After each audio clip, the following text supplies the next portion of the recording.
How can we just allow the racket to do the work?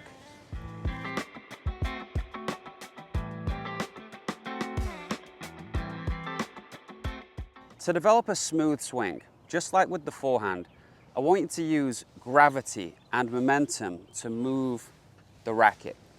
It's like getting it to the top of a roller coaster and just allowing it to fall and using that gravity and momentum to move the racket through the strike and all the way to the finish. It's almost like you could do this shot if the racket was 200 times heavier. That's what I want you to think about. How can we just allow the racket to do the work?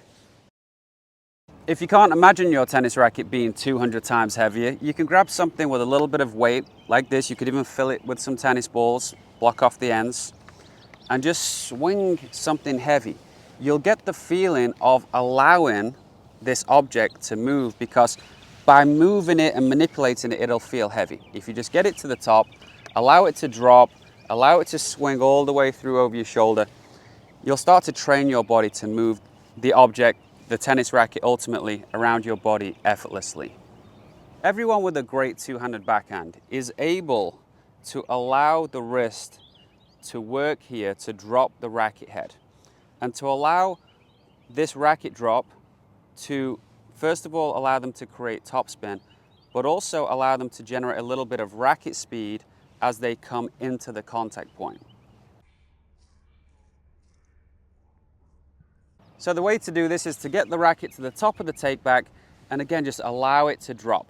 If you allow it to drop, you use the weight of the racket and you're not holding the racket too tight or you're not too locked with the wrist, because I do think we need a good firm grip on the racket, but that is different than allowing the wrist to move. So you want a firm grip on the racket, but you want relaxed wrists, and allow the racket to drop, allow the wrist to engage a little bit, allow them to be loose, and then use that momentum there to whip it into the strike. Now as you strike the ball, if you're a little bit firmer than you were here, you'll get the energy to transfer through the racket and into the ball, and you'll get that good power. You don't want to be too loose as you're hitting, and you don't want to be too rigid. Be loose here, allow the wrist to work, firm up your wrists a little bit at the point of contact, and you'll get that energy going into the strike. These clips are from my course, Effortless Tennis. The serve and forehand modules are already available, and the two-handed backhand video is coming next. If you want full access to everything, including future releases, the link is in the description. Thanks for watching.